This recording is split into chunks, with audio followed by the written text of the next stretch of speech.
Paulo Moraes, boa noite, seja bem-vindo. Muito obrigado. Boa noite, muito obrigado. Tenho muito gosto em estar aqui, em particular num dia tão marcante como é o 1 de dezembro, dia da independência, que é um valor que eu prezo acima de muitos. Por isso, muito obrigado pelo convite. E aqui estou disponível para a conversa que entenderem mais adequada. Muito obrigado. Paulo Moraes, digamos, com esta luta toda que tem vindo, digamos, a denunciar a corrupção, não é? Digamos, tem-se tornado uma figura pública e com muita gente, aliás, a comprovar isso mesmo, os simpatizantes e o número de votos que conseguiu na sua candidatura à presidência da República. É verdade que eu tenho marcado o meu discurso num setor, enfim, muito minoritário da opinião pública. De facto, quem tem capacidade de fazer a sua voz audível no espaço público em Portugal normalmente não combate a corrupção, o que é, no mínimo, também estranho. E efetivamente do rol de comentadores que vemos nas televisões, ouvimos nas rádios, que escrevem nos jornais, poucos são, infelizmente, aqueles que assumem o combate à corrupção como um combate nacional, que é o que eu entendo que efetivamente é. O combate à corrupção devia ser o primeiro dos combates da sociedade portuguesa, porque é a corrupção que mina toda a nossa vida e faz com que os portugueses, em última análise, vivam tão mal. E por isso tenho pena que sejam poucos, não sou o único, longe disso, há mais gente neste combate, há pessoas que têm marcado este combate com tanto ou mais capacidade do que eu próprio, mas o que é facto é que são poucos e deveriam ser muitos mais, em defesa do interesse da população, combater este mal que é um cancro verdadeiro da política portuguesa, porque suga todos os recursos e evita que as pessoas possam de facto viver usufruindo do património que é de todos, que é o património nacional. A corrupção, no fundo, é um cancro que se interpõe entre os bens que o país tem e aquilo que os portugueses usufruem. Não é por acaso que nós vivemos num país rico, cheio de pobres. Um país rico? Sim, absolutamente. Portugal tem um potencial que pouquíssimos países têm. Quer no plano físico, quer no plano, digamos... Mas o discurso que flui por aí é que somos um país que não tem recursos, grandes recursos, digamos, não temos petróleo, ou agora já se sabe. Não, mas não temos petróleo, enfim, no sentido próprio, temos pouco, aparentemente nem sabemos. Há agora umas prospecções... Temos muito chamado petróleo verde dos eucaliptos, não é? Agora, não, mas o facto é que temos património que vale muito mais do que petróleo. Temos um país que tem uma dimensão média em termos da União Europeia. Portugal não é um país pequeno, contrariamente ao que se diz por aí. Em termos de dimensão, é um país médio. São os periféricos, mas eles também são, não é? Não, que tem terra, tem muita terra, apesar de tudo, onde se desenvolve, apesar de tudo, já hoje alguma agricultura com qualidade, mas que é excepcional, nomeadamente na área de vinho. Portugal tem dado cartas nos últimos anos, mas podia dar cartas em todas as outras áreas, face à quantidade de sol e os terrenos que temos disponíveis. Mas temos também um imenso oceano, uma zona económica exclusiva enorme, portanto é a maior da União Europeia. Temos um espaço aéreo que é também o maior da Europa. Enfim, em termos de património físico, temos imenso potencial. Bom, desde logo somos, a par de Espanha, o país europeu com o maior número de horas de sol. E depois, em termos humanos, aí indiscutivelmente temos o que ninguém mais tem. Temos uma história de 900 anos, com as fronteiras mais antigas na Europa Ocidental. Temos um património cultural que daí deriva e uma história que também é consequência dessa longevidade de idade do país. Ora, bom, e já nem falo de um aspecto que é muito caro, seguramente aqui aos ouvintes em Guimarães e aqui no norte de Portugal, e que tem a ver com a capacidade da universalidade que os portugueses têm, porque não há lugar no mundo onde não haja um português empreendedor. Aliás, o professor Agostinho da Silva tinha uma frase que nunca foi publicada, mas que eu tive acesso num documento inédito, tive essa felicidade, e dizia que apenas há 3 povos com uma marca distintiva, que eram, por um lado, os ciganos, que eram amantes da liberdade, os judeus amantes da religiosidade e os portugueses, que eram os amantes da universalidade. E esta capacidade de universalidade que nós temos, de ir por todo o mundo, misturar-nos com outras culturas, aceitar no nosso território todo o tipo de culturas também. Aliás, há recentemente, nos anos 90, quando vinham para a Europa muitos imigrantes de leste, da Rússia, da Ucrânia, etc., Eles próprios, há estudos académicos que levam à conclusão que o local onde eles se sentiam mais acarinhados, mais bem recebidos, era justamente Portugal. E agora repare, com todo este potencial físico, potencial humano, depois o resultado é uma desgraça. Porque temos bons terrenos, mas não os utilizamos. Temos a segunda mina de cobre do mundo, em Neves Corvo, e, no entanto, nada disso reverte a favor dos portugueses. Vêm estrangeiros cá explorar essas coisas. Vêm explorar numa sociedade em que está o Estado português, mas não se percebe por que motivo não tem o Orçamento de Estado qualquer verba proveniente dessa exploração.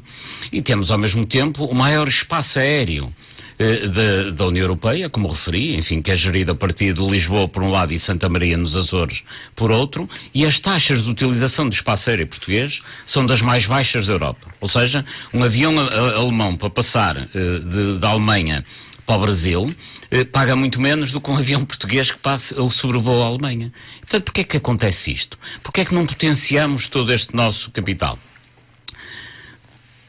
Má gestão. Aliás, em boa verdade, se temos todo este potencial, isto é como na indústria. Aqui em Guimarães isto percebe-se bem. Quando uma indústria tem uma excelente matéria-prima e o resultado é mau, a culpa não é nem dos trabalhadores, nem da matéria-prima. A culpa é da gestão. Sim, porque... e gestão de um património nacional a nível humano e a nível físico, gestão de um património nacional, como é que se chama? Política. Ou seja, em Portugal está tudo bem, menos esta política miserável que, com um património desta dimensão, trata e maltrata, esta é que é a palavra, todo o nosso património. Deixe-me dar-lhe um exemplo que é muito recente e ainda está muito amarguradamente no sentimento das pessoas. O Pinhal de Leiria. Enfim, nós tivemos estes incêndios de junho e de outubro, que foram completamente inadmissíveis, poderemos falar disso se entender, mas deixe-me falar do Pinhal de Leiria. Sim, aliás, partilhou há um ou dois vídeos dessa sua visita ao Pinhal de Leiria. Eu visitei o Pinhal de Leiria a convite de autarcas locais e devo dizer-lhe que não tive informação de que já não dispusesse anteriormente. Mas na visita ao Pinhal, sentir lá, ao vivo, o que efetivamente aconteceu é verdadeiramente lastimável. O que é que aconteceu no Pinhal de Leiria? O Pinhal de Leiria não ardeu durante muitos anos. O Pinhal de Leiria vem do tempo de Dom Dinis, como sabemos, mas a sua gestão, digamos, o seu modelo de gestão é bem mais recente, é do século XX, mas o que é facto é que o Pinhal de Leiria estava dividido, está dividido num conjunto de talhões suficientemente autónomos e com uma gestão também suficientemente faseada, por forma a que não faz sentido a propagação do incêndio. Ou seja, como cada um dos talhões do Pinhal está numa fase diferente de desenvolvimento, se um talhão tiver um incêndio grave, em princípio não se propagará para o talhão seguinte. Ora, repare, nos anos 90, havia casas de vigia permanente ao Pinhal por via dos incêndios ou de outros problemas. Havia guardas. Quando nos anos 90 foi fundida, à época, os guardas florestais, a guarda fiscal, a GNR, etc., as cabeças iluminadas que estavam à frente destas organizações, esses incompetentes que são também não só competentes, mas chegam a ser criminosos, porque a forma como gerem acaba por ter consequências tão graves, decidiram, vá-se lá saber porquê, que o Pinhal não precisava de vigilância. E, portanto, nos anos 90, deixou de haver vigilância. Mais dia, menos dia, teria que acontecer o que aconteceu em 2003, que houve efetivamente um incêndio no Pinhal. Sucede, porém, que em 2003, estávamos aliás num governo de direita à época, e a esquerda foi muito contundente nas críticas por via desses incêndios. Em 2013 ardeu uma pequena parte do Pinhal. E porquê uma pequena parte? Exatamente porque o Pinhal estava ordenado, então não havia capacidade de grande propagação. Mas repare então o que é que aconteceu. Desde 2013 até 2017, os talhões que arderam então não foram reordenados. O que quer dizer que, em vez de Pinhal nesses locais, apareceu exatamente um matagal. Ou seja, o Estado que exige aos privados que limpem os seus matos, que limpem os seus terrenos, no Pinhal de Leiria, neste património fabuloso, não limpou uma parte significativa do Pinhal. O que é que aconteceu em 2017? Enfim, uma série de condicionantes naturalmente infelizes, desde logo no plano climatérico, ventos muito fortes, umidade baixíssima, temperaturas elevadíssimas, e aparece um incêndio. Qual foi um dos fatores principais de propagação do incêndio no Pinhal de Leiria? Foi justamente o facto de não se ter tratado bem os talhões que tinham ardido em 2003. Ou seja, o Estado português, de forma criminosa, porque não encontro outra palavra, permitiu que no meio do Pinhal nascessem zonas de matagal imenso, que foram um dos principais fatores de propagação do Pinhal. Ora, chegamos a 2017, no momento em que estamos aqui a conversar, e 86% do Pinhal desapareceu. Isto é inconcebível. Quando estamos a falar de um património que, para além das consequências sociais que tem naquela zona, aqui a zona do Pinhal de Leiria, nomeadamente o Concelho da Marinha Grande e os concelhos limítrofes, são concelhos amargurados porque vêem toda uma ruína no fundo à sua volta. As pessoas daquela zona, habituadas a brincar no Pinhal, a passear no Pinhal, neste momento visitam toda uma zona negra dantesca, que mais parece saída de um cenário de filmes de terror. Ora bem, plano social, plano económico, o Pinhal gerava milhões de euros anualmente por via da venda de madeira. E repare, que gestão é esta? E dir-se-á, mas então não há ninguém a gerir aquilo? Claro que há uma organização do Estado, chama-se Instituto da Conservação da Natureza e das Florestas, que faz tudo menos conservar a natureza das florestas. Ou seja, neste momento, a administração daquela organização já se devia ter demitido em bloco, a começar pelo próprio Presidente. Ora, não só o Presidente não se demite, os ministros que têm a tutela, que é uma tutela conjunta, que é a Agricultura e o Ambiente, também não o exoneram, também não se demitem. É verdadeiramente uma desgraça. Isto tem a ver... A culpa vai continuar a morrer solteira. Absolutamente. Isto tem a ver com a sua pergunta inicial e aparentemente divergiu um pouco, mas não divergi, porque isto é um exemplo acabado da forma como Portugal, sendo um país rico, desbarata todo o seu património. E ao mesmo tempo que isto acontece, há 2 milhões de portugueses a viver com rendimento per capita inferior a 411 euros, há mais 27% dos portugueses que, tendo um pouco mais de 411 euros, só os têm efetivamente porque recebem subsídios sociais, complemento social, rendimento social de inserção, complemento solidário de idosos, acesso a cantinas sociais, ou seja, no fundo são cidadãos que não têm a possibilidade de ser autónomos económica e financeiramente, e não sendo autónomos económica e financeiramente, obviamente que estão desvalorizados socialmente e também não têm autonomia política. E não têm um aspecto muito importante que tem a ver com a dignidade da pessoa humana. Eu recordo que a Constituição da República Portuguesa, no seu primeiro artigo, nem é preciso ir ao segundo, no primeiro diz que Portugal é uma república soberana baseada na dignidade da pessoa humana. E eu pergunto, que dignidade tem quem vive com 200 e tal euros por mês? Que possibilidade tem de ter dignidade e de interagir com os seus pais, com os seus familiares, quando no fundo anda a tentar sobreviver até ao fim do mês para conseguir alimentar-se? E portanto, nesta perspectiva, desbaratando todos os meios, todos os recursos, é evidente que a política tem vindo a empobrecer o país e, sobretudo, a negar aos cidadãos aquilo a que eles têm direito em primeira análise, que é a dignidade que a Constituição lhes garante em teoria, mas que na prática lhes nega. Utiliza muitas vezes palavras, enfim... fala muitas vezes em roubo, fala muitas vezes que os políticos, digamos, que a culpa, digamos, um pouco que morre solteira recai quase sempre sobre os políticos, e a política tem vindo a colecionar também muitos inimigos, não só políticos também, não é? E eu presumo que o seu próximo livro provavelmente vai ser editado pela Porta Editora, não? De facto, eu tenho dito... tenho feito afirmações duras, mas mais dura do que as minhas afirmações é a situação em que as pessoas efetivamente vivem. Eu dei-lhe aqui alguns exemplos, mas poderia dar muitos mais. Eu sei, mas no entanto... Não estamos também a cair, quer dizer, porque isto depois entra numa certa rotina, é como as notícias de alguma coisa que acontece de mal em qualquer sítio, uma guerra, uma catástrofe. As pessoas não estarão, digamos, um pouco a ficar... porque depois, quer dizer, o que é que vamos fazer com isto tudo? Não, mas as pessoas não ouvem muitas más notícias, pelo contrário. Não, hoje a comunicação social tem sido, eu já não queria usar a palavra censura, que é um pouco forte, mas a comunicação social dominante em Portugal tem sido porta-voz das boas notícias do sistema. E não estou a falar deste governo, estou a falar de uma forma geral. A comunicação social não aborda os temas que efetivamente interessam às pessoas. Deixe-me dar-lhe nota que na última semana foi aprovado o Orçamento de Estado. Foi aprovado o Orçamento de Estado e eu não vi uma televisão, um comentador, ou terei visto, mas são casos verdadeiramente excepcionais, a comentar algo que é perfeitamente inadmissível neste momento, que é a manutenção do IVA da eletricidade a 23%. Nós estamos a entrar num inverno tardio, enfim, o inverno chegou tarde, mas o que é facto é que há muita gente, nomeadamente no Norte e em particular no Norte interior, que não vai ter possibilidade de se aquecer nas casas e vai ter problemas que daí decorrem, nomeadamente os mais idosos, que não tendo aquecimento nas casas e sendo vítimas de muita umidade e de frio, o que é que lhes acontece?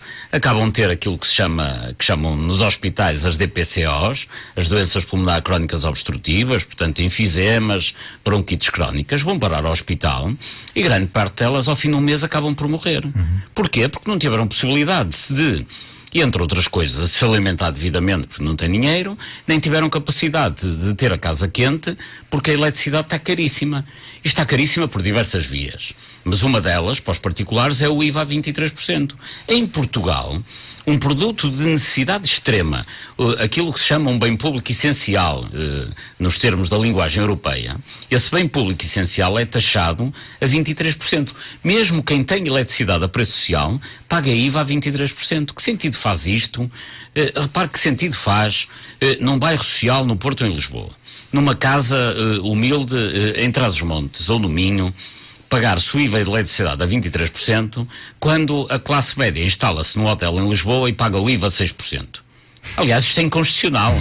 Isto é completamente inconstitucional. No artigo 104 da Constituição, que é o que diz, enfim, o que preconiza como deve ser o regime de impostos em Portugal, está no artigo 104, diz que o IVA deve ser um imposto que deve onerar particularmente os produtos de luxo. Pois o que acontece em Portugal é simplesmente isto. Se eu for a Lisboa e ficar num hotel de 4 ou 5 estrelas, pago o IVA daquele serviço a 6%, e, no entanto, um pobre paga o IVA da sua eletricidade em casa a 23%. Isto é claramente inconstitucional. E perguntar-se, então, na política ninguém se lembra disto? Isso é que eu acho estranho. É por isso que estas questões não são discutidas e deveriam ser. É importante que os portugueses tenham noção de que a situação em que se encontram tem causas bem concretas e as más notícias deve ser a identificação das causas. Porque dizer que os portugueses vivem mal, isso não é notícia. Isso eles já sabem, que a maioria dos portugueses que vivem mal não precisam que ninguém lhes venha dizer que estão a passar grandes dificuldades. Precisa é que alguém lhes venha dizer onde é que está a causa direta. E a causa direta tem a ver com isto. E é preciso que eles ouçam também e estejam dispostos a fazer alguma coisa por isso também, não? Eu compreendo. É complicado. Já vamos falando disso. Eu tenho que fazer, nesta hora, 2 pequenas pausas para um bloco comercial. Paulo Moraes, estamos numa semana em que faleceu Belmiro de Azevedo, um importante, digamos, investidor, e que a sociedade não passa, digamos, à margem deste acontecimento. O que é que lhe disse muita coisa, leu-se muita coisa? O que é que lhe apetecia dizer, digamos, sobre isso já agora, não é? Um comentário, pedir-lhe um comentário sobre isso. Eu não tive contacto com Belmiro de Azevedo, aliás recordo-me, não sei se o encontrei mais vezes, de ter falado com ele 2 vezes na minha vida, e portanto na vida dele não sei se teremos coexistido em mais alguma cerimónia que eu agora não me lembro, mas foi em 2 situações muito breves e portanto não tenho um conhecimento pessoal que me permita fazer um comentário.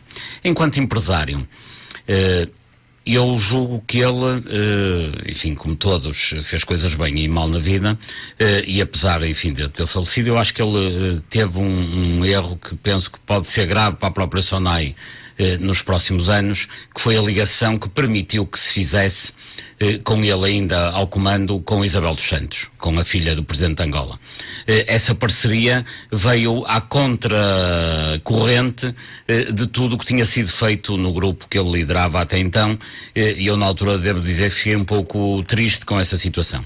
Enquanto empresário... Você não simpatiza mesmo com a Isabel dos Santos, não é? Não, de forma nenhuma, e poderei já explicar porquê, mas para falar do engenheiro Belmiro de Azevedo. O que é que eu posso enfatizar de positivo da vida do empresário, sendo naturalmente neste momento de luto, apresento as condolências à família, aos amigos, como é óbvio.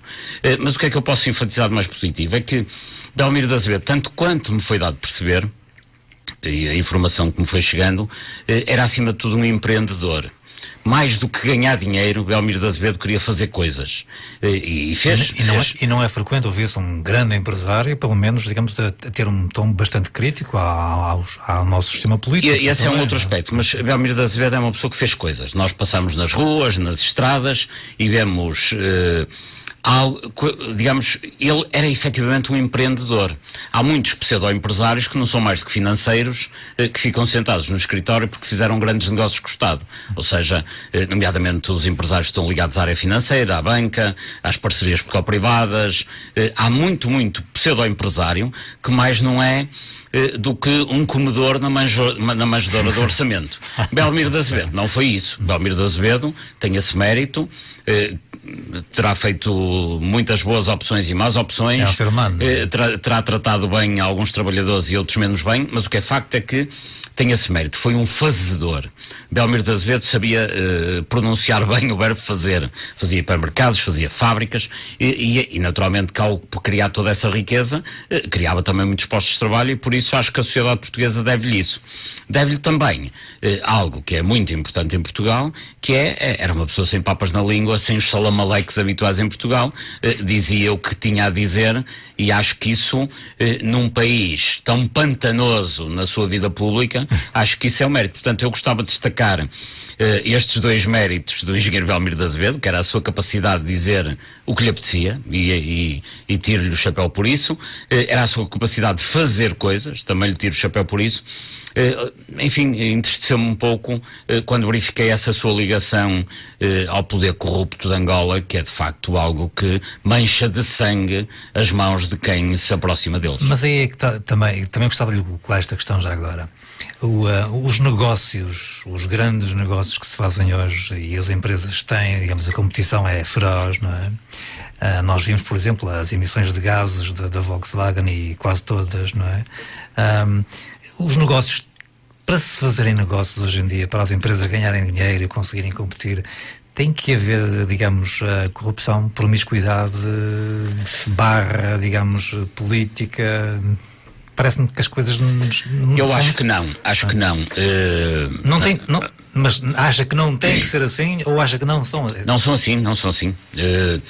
É assim, estamos a fazer uma análise internacional, quando faz essa abordagem, falamos em termos internacionais. Enfim, podia-lhe dar muitos exemplos. Olha, digo-lhe, a Lego é uma empresa mundial, tem sede em Copenhaga e não consta que haja mecanismos de corrupção. Sim, mas os nórdicos, os nórdicos são os nórdicos, não é? Mas vamos ver onde é que estão os bons exemplos. A Maersk, que é a maior empresa de contentores e de shipping, portanto, transportes do mundo, também tem sede na mesma Dinamarca e, ao que consta, não foi com mecanismos de corrupção. Mas deixe-me só fazer uma pequena interrupção. A uma altura estava eu a tentar fazer um negócio com alguém na Holanda, uns pneus usados, para ver se aquilo poderia ter interesse. E estávamos a conversar dos negócios, de comprar, de vender, e então ele fez mais ou menos, transmitiu mais ou menos esta ideia. Na Holanda, dizia-me ele, quanto mais a sul, né? Portanto, incluindo Portugal, Itália, Grécia e mesmo Norte da África, que pelos vistos também fazia para lá negócios, quer dizer, quanto mais a sul, pior era para receber. Portanto, quer dizer, nós, quando falámos na Maersk, quando falamos na Lego... Por isso mesmo é que eu quando acho... as pessoas comparam, na Suécia só se trabalham, muitas vezes no Facebook, só se trabalham 30 horas por semana, quer dizer, e os ordenados são... Mas há uma mentalidade também... Não, mas estávamos a falar, e poderemos discutir os outros aspectos, mas atinentes à questão corrupção. Nós deveríamos ter um Estado e um Governo e um Parlamento que incentivasse justamente que as empresas portuguesas tivessem mais negócios com o Norte da Europa, com os nórdicos. Até porque a corrupção é um fenómeno contagioso. Aliás, não sei se os ouvintes percebam ou não de corrupção, uma coisa que percebem, que é, quando se juntam maçãs boas com maçãs podres, nunca são as podres que ficam boas. Nunca. E por isso a junção à corrupção traz corrupção para dentro da nossa casa. Por isso eu gostaria que, em vez dos governos sucessivos, aliás tem sido aí essa triste história de Portugal, que tem incentivado muito negócios com Angola, negócios com a Venezuela, negócios com países de fraca reputação, deveriam justamente incentivar, ou pelo menos não complicar, quem quer fazer negócios com os suecos, com os dinamarqueses, porque naturalmente à partida isso traz, por um lado, melhor expertise, mais conhecimento, mais know-how. E, além disso, traz maior limpeza. Sim, mas as empresas têm que diversificar mercados. Exatamente. E diversificar não é todos com Angola. Absolutamente. Diversificar não é quando as coisas correm mal em Portugal e tentar fazer corrupção para Angola e depois correm mal e vêm-se queixar ao governo. O que nós precisamos, justamente, é de cada vez mais fazer negócios com países mais limpos. Não quer dizer que nesses países também não haja corrupção. Só que a corrupção nos países organizados e sérios existe, não é sistémica e quando se detecta, naturalmente as autoridades intervêm. E o que é facto é que Portugal, em termos dos indicadores internacionais a nível de corrupção, tem vindo a piorar. Enfim, eu não sei estes números. Como é que esses indicadores são feitos? Como é que isso é medido? Assim, há um indicador que é internacionalmente conhecido, que é o IPC, o Índice de Percepção da Corrupção, ou CPI em inglês, se quiser, que é publicado anualmente, em dezembro ou em janeiro, portanto, muito brevemente teremos aí um novo indicador, e é publicado em Berlim, portanto, pela Transparency International, uma organização, aliás, a que eu pertenço também. E o que é facto é que os dados que são publicados, o índice de percepção da corrupção, não é o índice de percepção na rua da corrupção, não é isso. É o que é que os peritos que estudam essas matérias, do Banco Mundial, da OCDE, do Fundo Monetário Internacional, da Fundação Bertelsmann na Alemanha, do Economist, da revista Economist, que tem uma agência justamente para isto. Portanto, como é que os peritos que estudam estas matérias veem os países todos em termos de corrupção? O que quer dizer que em cada momento, em cada ano, faz-se uma análise, todos estes peritos analisam Portugal, Espanha, por aí fora. E o que acontece é que Portugal, nos últimos tempos, nomeadamente nos últimos 15 anos, foi dos países que mais degradou a sua situação em termos destes indicadores. Bastará ver que em 2000 Portugal ocupava o 23º lugar no mundo em termos de transparência e em 2010 estava em 32º. E tem-se mantido um pouco nessa posição nos últimos anos. 32º, 33º, ou seja, em termos relativos, Portugal é um país que piorou muito os seus níveis de transparência, em particular nessa década negra, que foi 2000, 2010, 2011. E estamos a falar de um período em que governos, recordam, quer do PSD, CDS, quer do Partido Socialista, mas foi uma época negra, efetivamente, para a corrupção em Portugal. E isto são indicadores que não têm caráter subjetivo ou muito menos sentimental, são indicadores que têm uma análise rigorosa por parte de um conjunto de peritos mundiais que estudam esta matéria. E o que é facto é que nós temos vindo a piorar e desde que chegamos à situação em que estamos nunca mais conseguimos melhorar. Quem capturou quem? E repare, isto tem... A economia capturou a política capturou a economia... Claro que sim, mas deixe-me só concluir, só falta uma frase. É claro que nós hoje, em termos do que é a Europa, tal como a conhecemos, a Europa Ocidental, nós estamos no grupo da cauda, juntamente com a Espanha, a Grécia e Malta, mas enfim, Malta é um pequeno país. Quando, se hoje estivéssemos no 23º lugar, estávamos a par da Irlanda, e se calhar estávamos numa situação muito melhor, estaríamos no grupo da Irlanda e não no grupo da Espanha e da Grécia. Respondendo à sua pergunta, quem capturou o quê? Isso foi feito à vista de toda a gente. Assim... Não, mas há aqui um círculo vicioso, não é? Não, foi claramente a economia capturou a política. Ou seja, os políticos estiveram à venda e os grupos económicos venderam-se. Os grupos económicos compraram os políticos que se colocaram à venda, assim é que é.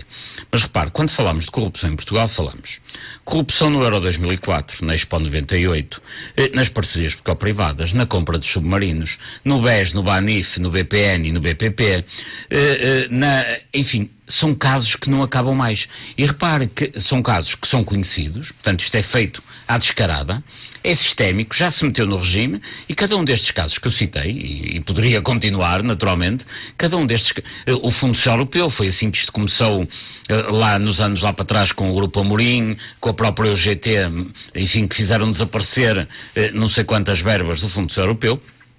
E, portanto, estes 25 anos de corrupção contínua foi feito à vista de toda a gente, à descarada, no fundo até de forma ostensiva, dizendo: caros portugueses, vocês são pobres, mas nós roubamos à fartazana. Esta é que é a verdade.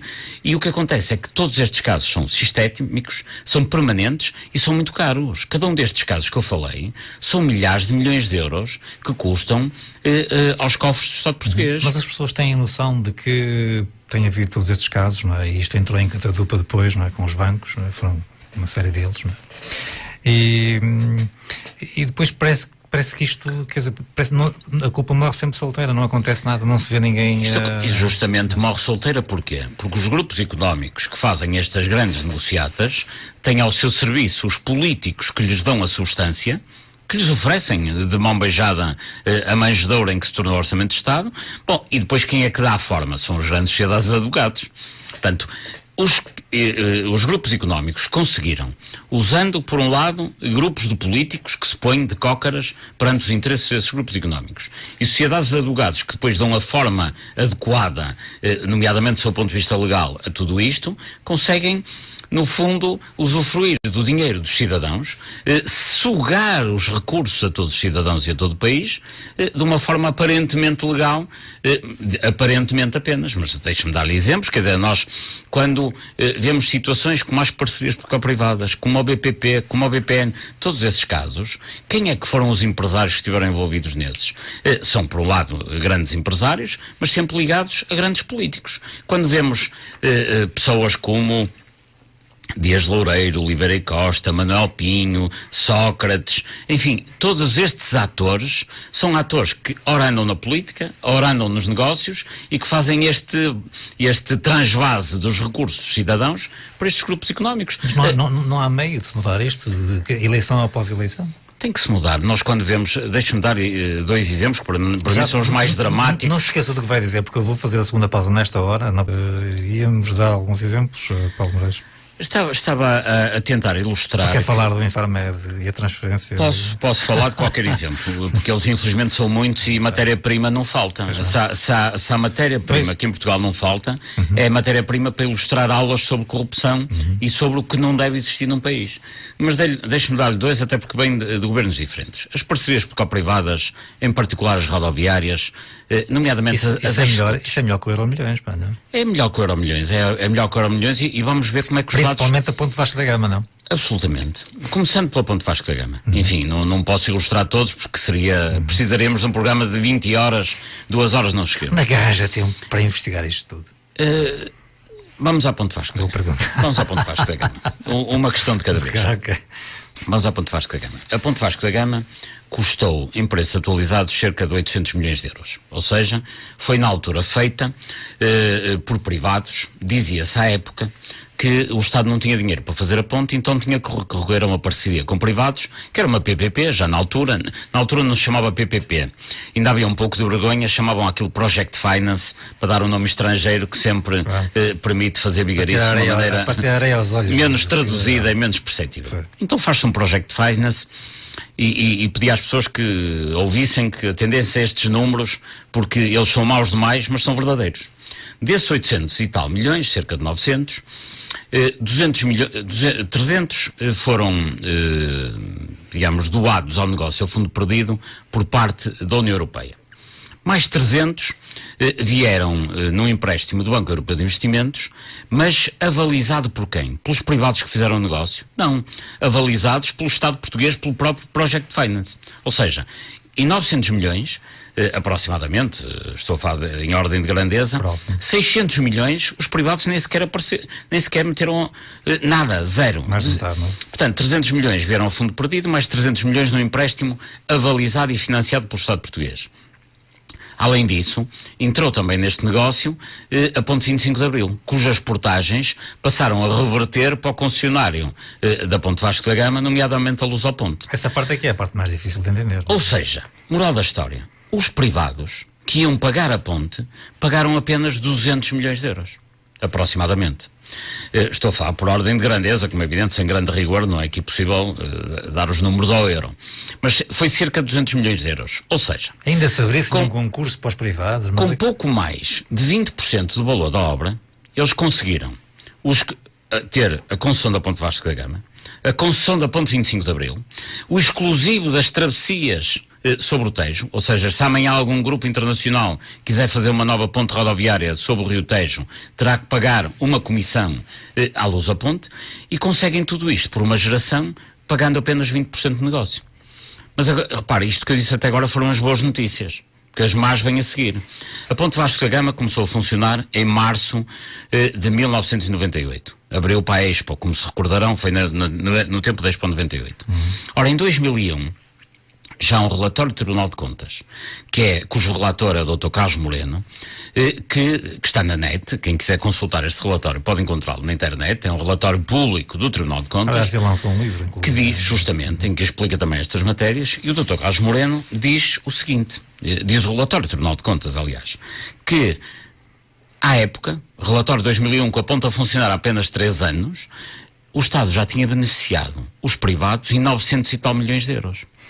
Ou seja, o Estado português não tinha 900 milhões de euros para fazer a ponte, mas já tinha 900 milhões de euros para beneficiar os privados que eram concessionários da ponte. Agora, como é que isto é possível? Isto é possível se hoje virmos que é presidente da Lusoponte um senhor chamado Ferreira do Amaral, engenheiro Ferreira do Amaral, que foi o ministro das Obras Públicas que mandou fazer esta ponte. Mas isto foi exclusivo do governo do Dr. Cavaco Silva e do engenheiro Ferreira do Amaral? Não. A seguir a Cavaco Silva foi primeiro-ministro António Guterres, que teve um ministro de referência das obras públicas chamado Jorge Coelho. Jorge Coelho, quando saiu do governo, foi trabalhar para onde? Para a Mota-Engil, que é justamente a maior construtora de parcerias público-privadas em Portugal. Mas depois chega Guterres, veio Durão Barroso, cujo ministro das Obras Públicas se chama Valente Oliveira, que trabalha aonde? É hoje ele mesmo administrador da empresa, mas mesmo a Mota-Engil, das parcerias público-privadas. E só na Mota-Engil, além destes todos, temos Luís Parreirão, que foi secretário de Estado também das Obras Públicas, temos Seixas da Costa, que foi membro do governo também, temos o próprio Paulo Portas. Ou seja, que fascínio tem esta empresa em Portugal para captar tantos ministros e ex-ministros? Isto é evidente, isto tem um nome, isto chama-se corrupção. FTML. Isto chama-se corrupção, esta transferência em portas giratórias entre os governos e esta empresa e outras. Mas deixemos agora as PPPs, nomeadamente do tempo do engenheiro Sócrates, que são negócios completamente ruinosos. As pessoas não têm noção. Eu, em relação às PPPs, gostaria, porque o Paulo Moraes tem manifestado, digamos, de algum modo, uma renegociação, como, assim, muito brevemente, se quiseres, ou o tempo que quiser, como é que nos pode transmitir um pouco essa ideia sem números muito matemáticos? Pois, eu tentarei ser breve. Não é brevidade, o mais simples possível, que eu já ouvi falar uma outra vez sobre isso e creio que fico assim um bocado... Há uma parte da negociação que... Mas se entretanto nos começares... Agradeço-lhe a questão para as pessoas perceberem. Primeiro, as parcerias público-privadas que estão em vigor, estamos a falar de 20 e tal ex-SCUT, portanto, antigamente eram SCUT porque era sem custo para o utilizador. A grande maioria delas parece-me são autoestradas. Autoestradas. E a grande maioria são as famosas SCUT, sem custo para o utilizador, mas que agora são protejadas, portanto, já nem se podem chamar SCUTs. Mas o que é facto é que esses negócios foram feitos ao longo de vários tempos, em particular no tempo do engenheiro Sócrates. Foi talvez um dos grandes... um dos péssimos legados que o engenheiro Sócrates nos deixou, ele e os seus governos, e o que é facto é que estas parcerias têm, enfim, 2 pecados mortais brutais, se me permite a expressão. O primeiro é que geram taxas de rentabilidade enormes aos concessionários das parcerias público-privadas, ou seja, sem fazerem nada, os concessionários destes negócios têm rentabilidades anuais da ordem dos 15, 16, 17, 20%. Pois é, melhor que o Euromilhões. É melhor que o Euromilhões, absolutamente. Ou seja, os proprietários destas concessões, que estão todas em vigor, não foram alteradas. Aliás, a grande formatação deste negócio é feito em legislação em 2010, estamos a falar no governo do engenheiro Sócrates e portanto, no Parlamento da época, e estes negócios permitem esta grande rentabilidade. Mas, para além disso, está previsto que, ao longo dos anos, sejam renunciados o que eles chamam acordos para o reequilíbrio financeiro. O que é que são os acordos para o reequilíbrio financeiro? São novas renegociações com o Estado, em que, em função de alterações hipotéticas no enquadramento e no contexto, o Estado tem vindo a pagar cada vez mais dinheiro às parcerias público-privadas. Só para ter uma ideia, se me permite, em 2011, que foi o primeiro ano em que começou a haver reduções de salários à função pública, os funcionários públicos perderam nesse ano, no seu conjunto, cerca de 800 milhões de euros. Quanto é que as parcerias público-privadas receberam a mais, as rodoviárias, nesse ano? 800 e tal milhões de euros. Ou seja, todos os funcionários públicos, toda a redução salarial à função pública desse ano foi direitinho na altura para as PPPs, que eram basicamente 3 grupos económicos à época, que era a Motengil, que já referimos aqui, o Grupo Espírito Santo e o Grupo Melo. Ou seja, que gestão, como é que isto é possível? É claro que isto só é possível, porquê? Porque os atores que estão nas empresas e os atores que estão na política são exatamente os mesmos. Só para lhe dar um exemplo, hoje, no momento em que estamos a falar, o Ministério das Obras Públicas tem uma unidade técnica para acompanhamento de projetos para renegociar as PPPs. Bom, quem é que está nesse gabinete? 2 pessoas, digamos, no topo do gabinete. 2 pessoas que vieram do Grupo do Espírito Santo, que faziam lá PPPs. Um que veio do escritório do Dr. Daniel Proença de Carvalho, que fazia lá PPPs. 2 que vieram do escritório do Dr. Cérebro Correia, que faziam lá PPPs. Ou seja, um que vinha do escritório do Dr. Rebelo de Sousa, o advogado, também fazia lá PPPs. Ou seja, os principais, os técnicos sénior, que hoje no Estado negociam as PPPs com os privados, no fundo estão a negociar com quem? Com os antigos patrões. Ao mesmo tempo que os que estavam no Estado agora estão nos patrões. Já estou dominado.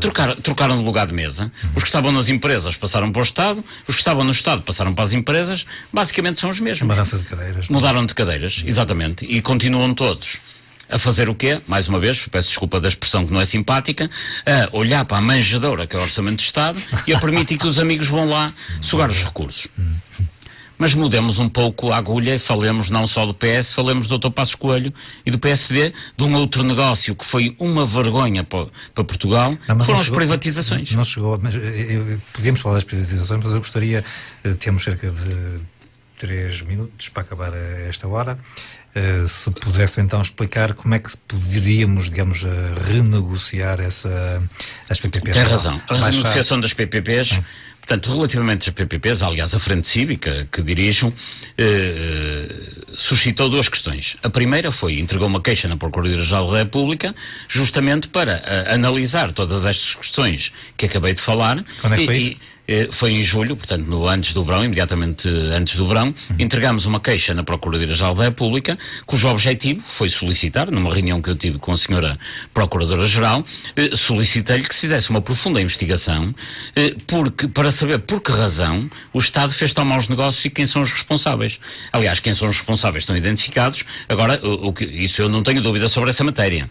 Que há aqui corrupção também não tenho dúvida. Agora, cabe naturalmente aos tribunais avaliar quem são, sob o ponto de vista legal, os culpados, e todos eles devem ter a possibilidade, em última análise, de se defender em tribunal. Eu defendo que no Estado de Direito, toda esta gente que eu estou aqui a acusar, deve ter toda a possibilidade de se defender em tribunal da melhor forma que o souber. Esta é a primeira questão. Há uma outra questão que é, hoje, à data em que estamos, em 2017, quanto é que valem as PPPs? E quanto é que estamos a pagar? E o que é facto é que, com estas taxas de rentabilidade, dá-se uma situação perfeitamente anacrónica, que é esta. As PPPs estão avaliadas pelo Eurostat, pelo Organismo de Estatísticas da União Europeia, em 6,1 mil milhões de euros. E o Estado propõe-se pagar, nos próximos 20 anos, por isto, 19 mil milhões de euros. Ou seja, não há taxa de juro que permita uma coisa deste género. Isto é uma situação verdadeiramente escandalosa.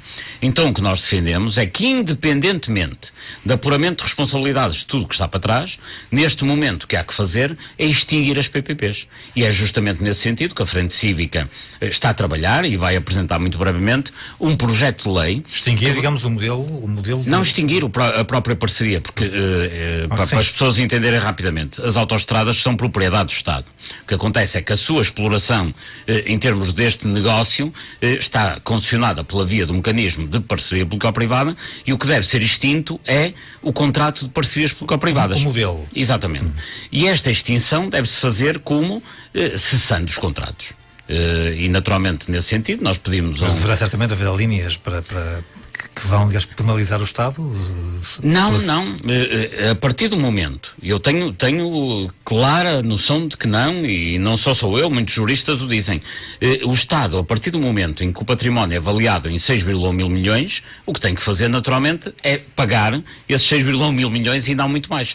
Ora, o que acontece em face disso, para que as pessoas tenham noção do desperdício que estamos a ter, temos 30 segundos. Muito rapidamente, é que no orçamento de 2018, para as PPPs rodoviárias, estão orçamentados pagamentos de 1.500 milhões de euros. Quando, face ao valor que as PPPs têm, deviam ser pagas 400 milhões de euros. Ora, para concluir mesmo, o que a Frente Cívica vai fazer é apresentar uma iniciativa legislativa de cidadãos, e teremos que recolher 20 mil assinaturas pelo país, depois de ter naturalmente o produto. Explicaremos melhor esta situação. Tenho 10 segundos. Programa Café Duplo Santiago, estamos com o convidado Paulo Moraes. Vamos para o intervalo, notícias às 10 horas, o respectivo bloco comercial. Estaremos de regresso logo após, para a segunda hora do programa. Conto consigo desse lado. Desde já, muito boa noite, bom fim de semana. Chega a música escolhida pelo nosso convidado desta noite, Paulo Moraes, Gabriel Pensador. Não estava à espera desta sugestão musical, Paulo Moraes. Eu não é bem este o meu género musical, não é? O meu género musical, eu gosto muito de jazz, gosto muito de uma certa bossa nova brasileira, gosto sobretudo de música clássica, daqueles mais clássicos que me habituei a ouvir, nomeadamente em viagens de carro, e nos tempos mais recentes, que já podemos transportar a música nos tablets, em viagens de comboio, de avião. Eu gosto muito de ouvir música, mas acho que esta música é importantíssima, porque, sendo feita por um brasileiro, aplica-se claramente em Portugal. Nos últimos anos... O Brasil também, que corrupção... Absolutamente. Mas a dita alternância democrática em Portugal não é mais do que a expansão de um conjunto de interesses que, de partidos da esquerda a partidos da direita, fazem, digamos, propagar e disseminar um conjunto de interesses que são os interesses económicos que se sobrepõem aos interesses políticos. Mas eu digo sempre, não somos só nós em Portugal, não? Isto é transversal. Isto é no mundo ocidental. A corrupção é um problema geral. É um problema geral no mundo ocidental. Não sei se queria concluir aquela ideia. Só para concluir, porque penso que é uma ideia importante. Porque é que eu acho, porque é que a Frente Cívica acha, e outros atores acham em Portugal, que as parcerias privadas devem ser extintas? E estou a falar das PPPs rodoviárias. Porque o valor patrimonial que elas têm hoje, 6,1 mil milhões de euros, não são compatíveis com as rendas que estamos a pagar. O exemplo que eu estava a dar imediatamente antes de vir o indicador da hora e o noticiário, o que eu estava a dar é justamente isso. Hoje as PPPs rodoviárias estão avaliadas pelo Eurostat, organismo das estatísticas da União Europeia, em 6,1 mil milhões, e está previsto o Estado pagar nos próximos anos, isso está nos documentos do orçamento de 2018, cerca de 19 mil milhões. O que quer dizer, para desmultiplicar isto em informação mais simples, que em 2018 o Estado vai gastar 1.500 milhões de euros em parcerias público-privadas rodoviárias, quando faça um valor de 6,1 mil milhões, deveria apenas pagar 400. Ou seja, vamos gastar a mais 1.100 milhões de euros. E depois não há dinheiro para aumentar o salário mínimo, não há dinheiro para aumentar as pensões, não há dinheiro para pagar aos professores, não há dinheiro para pagar a ninguém, mas para dar 1.100 milhões de euros. Não há dinheiro para os postos de vigia de Pinhal-Leiria. Absolutamente.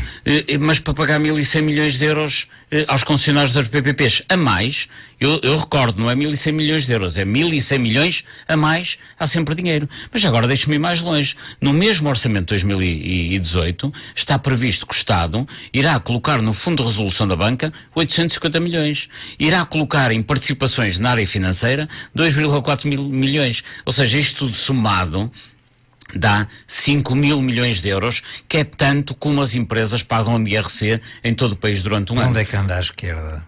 Exatamente, isso é o que eu me coloco. Que esquerda é esta que permite... Eu estou à vontade com a sua particular atenção. Onde é que anda a esquerda, nomeadamente o Bloco de Esquerda e o Partido Comunista? Onde é que anda o Bloco de Esquerda? Que eram tão lestos a criticar as parcerias privadas e parece que agora estão, estranhamente ou não, emudecidos. Ainda nos distraiu um bocadinho a Mariana Mortágua com a questão da EDP, não é? Não, como é que esta esquerda parlamentar, esta dita esquerda parlamentar, vai permitir que no próximo ano, ao mesmo tempo que se colocam nos grandes grupos económicos 5 mil milhões de euros, eu recordo que é tudo que pagam as empresas todas em Portugal de IRC, o IVA dos pobres na eletricidade continua a 23%. É claro que isto não é um problema da esquerda nem da direita, é o que diz o Gabriel Pensador.